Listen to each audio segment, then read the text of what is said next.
जो bulk of the savings है which is not getting utilized by the society. पूरे समाज की जो भी सेविंग्स हैं उसको एक्यूमुलेट करे, मोबिलाइज करे और जिनको बिजनेस करने का हुनर है उनको पास करे। तो हम अकाउंट नहीं खोलेंगे तो हमारी जो सेविंग है वो डेड कैपिटल है। सिर्फ कलेक्ट कर लेने से इन्वेस्टमेंट नहीं होता है। सेविंग को कैपिटल फॉर्मेशन जब होता है तब जाके इन्वेस्टमेंट होता है। कि हमने कहीं पैसे लगा दिए अगर बैंक में, लेकिन कौन ये गारंटी देगा? इस्लाम के नाम पे या मजहब के नाम पे फ्रॉडुलेंट स्कीम बहुत आती है, उनको आसान हो जाता है लोगों को चीट करना।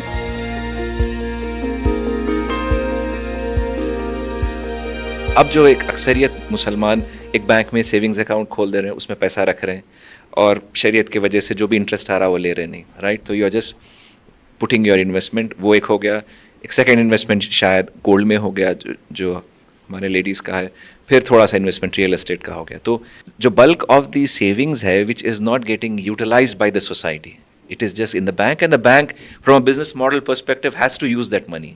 Every rupee in a bank has to be use. तो वो लोग उसके लोन्स दे रहे हैं, उसको कॉर्पोरेट फाइनेंसिंग कर रहे हैं, ये कर रहे हैं, वो कर रहे हैं। दूसरी चीज़ मैं जस्ट ये उन लोगों के लिए एड्रेस करना चाह रहा हूँ जो कि मदारिस में ज़्यादा हैं और मदारिस के उलमा हो या के शागिर्द हों, ओके?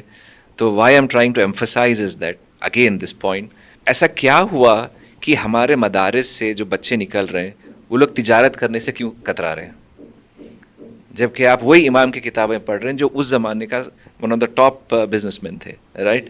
तो ये एक साइकोलॉजिकल पुश होना ज़रूरी है।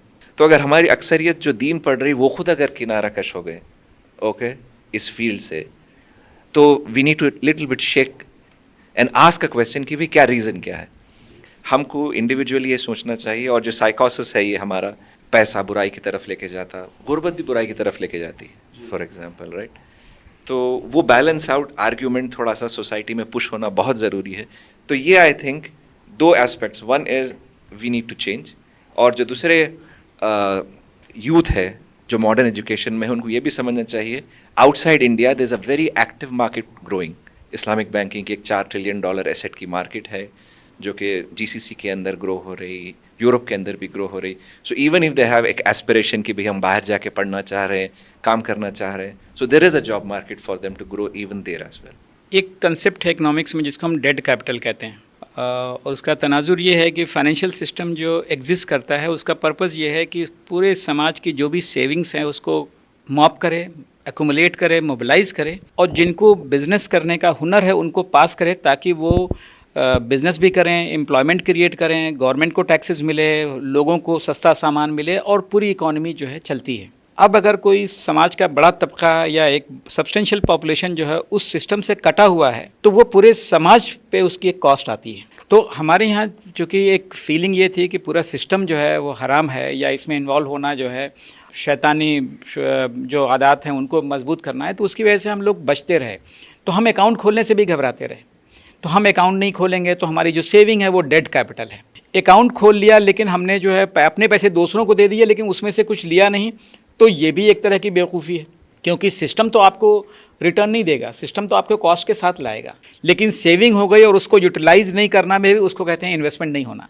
सिर्फ कलेक्ट कर लेने से इन्वेस्टमेंट नहीं होता है। सेविंग को कैपिटल फॉर्मेशन जब होता है तब जाके इन्वेस्टमेंट होता है। तो अगर सेविंग को सिर्फ आपने सेविंग कर लिया लेकिन तकिया के नीचे लगा रखा हुआ है, कहीं हंडिया में छिपा के रखा हुआ है, तो वो भी कोई काम का नहीं है। तो सेविंग को मोबिलाइज करने का सिस्टम होना चाहिए, फिर उसको यूटिलाइज करने का सिस्टम होना चाहिए।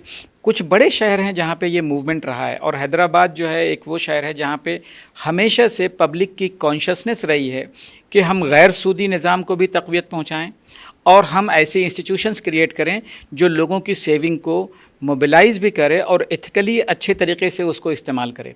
हम में से कोई भी ये नहीं चाहेगा कि उसके पैसे मोबिलाइज हों और शराब में और तंबाकू में और जुए में और वल्गर इंटरटेनमेंट में जाए। हम नहीं चाहेंगे कि हमारा पैसा वैसी जगह जाए। लेकिन कौन ये गारंटी देगा कि हमने कहीं पैसे लगा दिए अगर बैंक में तो बैंक जो है इन कामों को नहीं करेगा। तो आज की तारीख में अब हमारे पास ऐसे ऑप्शंस हैं कि अगर आप से पैसे लगाते हैं किसी इदारे में देते हैं तो आप जो है ये तवक्को भी रख सकते हैं उससे, ये उससे गारंटी मांग सकते हैं कि भाई हमारे पैसे का इस्तेमाल जो है वो एथिकली या अखलाक़ी तौर पे सही जगह पे ही होगा, वरना हम नहीं देंगे।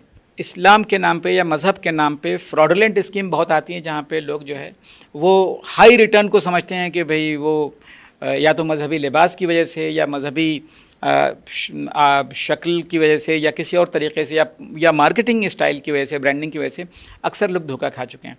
तो उनको चाहिए कि जब भी कोई अदारा उनके पास आता है तो वो उसके कागजात, उसका रजिस्ट्रेशन, उसकी टीम के बाकी लोग उसके अपने बारे में भी रिसर्च करें, पता करें कि वो वाकई क्या काम करता है।